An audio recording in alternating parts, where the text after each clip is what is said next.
Selama 25 tahun ni kita telah melalui semua cabaran-cabaran ini dan akhirnya kita telah berjaya mencapai matlamat penubuhan Pepah untuk menjadi institusi pendidikan integrasi yang menggabungkan antara akademik dan juga agama. Daripada kejayaan-kejayaan kita yang lepas, alhamdulillah kita telah mendidik lebih kurang 10,000 pelajar di semua peringkat. Kita amat menekankan bahawa sebenarnya pendidikan bukan sekadar pada kata-kata atau ucapan saja, tapi yang amat paling berkesan sekali adalah lahir daripada kuduah contoh tauladan yang ditunjukkan oleh para guru itu sendiri.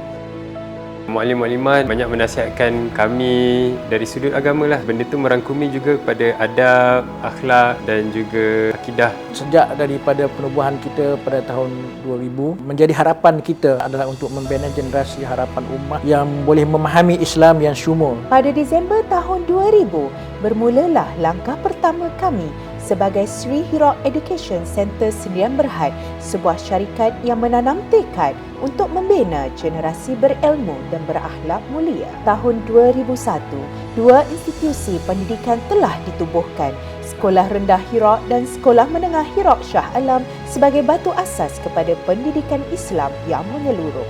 Kita punya visi ialah untuk melahirkan pelajar-pelajar yang syumul kehidupannya, ada manhaj hidup yang jelas dan juga ada agenda kehidupan yang tersusun. Para pelajar kita ni lebih sensitif pada isu-isu Palestin. Mereka sanggup untuk berkempen. Kita pernah mengumpul sampai RM80,000 khas untuk tabung Palestin. Sekolah ni bukan sahaja memberikan penekanan kepada akademik, malahan diberikan juga penekanan terhadap sasiah. Anak-anak dapat ditarbiah sebaiknya, mereka dapat mendisiplinkan diri, dapat nilai-nilai agama. Pada 3 September 2012, Syarikat Pusat Pendidikan Al-Hikmah didaftarkan dengan SSN. Tahun 2014 menyaksikan pengambil alihan pengurusan Sekolah Rendah Islam Integrasi Hira dan Sekolah Menengah Agama Hira di bawah Sri Hira Education Center. Penubuhan Sekolah Rendah Islam Al-Hikmah Puncak Alam tahun 2015, permintaan masyarakat terus meningkat, lalu lahirlah Tadika Tunas Al-Hikmah pada 2016. Ditubuhkan pula Ma'had Tahfiz Al-Hikmah Shah Alam 2018. Penjenamaan semula Tadika Tunas Al-Hikmah sebagai Tadika Jin Hebat tahun 2020.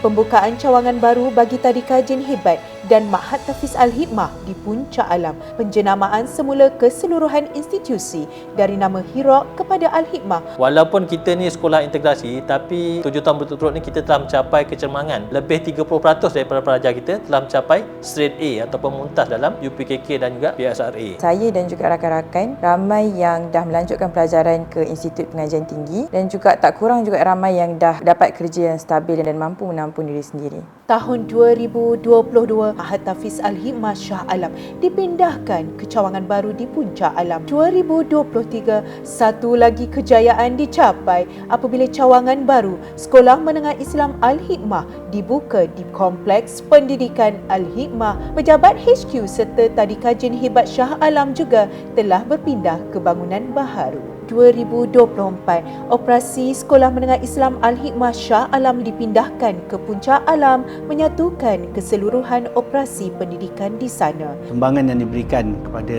anak-anak saya, pendekatan yang terbaik, kualiti. Anak-anak ni dapat rasalah sentuhan-sentuhan daripada para guru, berjaya jugalah menjadi anak-anak yang kata soleh dan solehah lah, insya-Allah. Kita juga berharap dapat membina barisan pendidik yang membantu dalam melaksanakan sistem pendidikan Al-Hikmah. Staf dan guru-guru digalakkan mengisi budaya harian panggil muktamar amal, perkara-perkara sunat supaya guru-guru dan staf untuk buat. Dia boleh membentuk peribadi guru itu sendiri untuk menjadi lebih baik. Komitmen yang tinggi untuk guru dan juga pengurusan sekolah dalam mendidik anak-anak dengan penuh kasih sayang dan tanggungjawab. Sebagai ibu bapa, mencari-cari satu tempat yang subur untuk mentarbiah, untuk mendidik anak-anak. Saya telah dibekalkan dan disediakan dengan tarbiyah yang mendidik jiwa yang akhirnya menyebabkan saya mampu untuk survive di dunia sebenar masih sebagai seorang Muslim yang baik. Kami bukan sahaja cemerlang dari sudut kerjaya, tapi dari sudut komuniti kami lebih ke hadapan.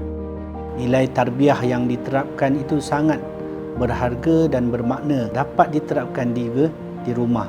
Dari satu langkah kecil pada tahun 2000, kini Al-Hikmah berkembang sebagai institusi pendidikan Islam yang menyeluruh dan berwawasan. Segala usaha ini adalah demi membentuk generasi soleh dan cemerlang. Pasakkan kejayaan. Pasakkan kejayaan. Pasakkan kejayaan. Kukuhkan legasi. Kukuhkan legasi. Kukuhkan legasi. Kukuhkan legasi.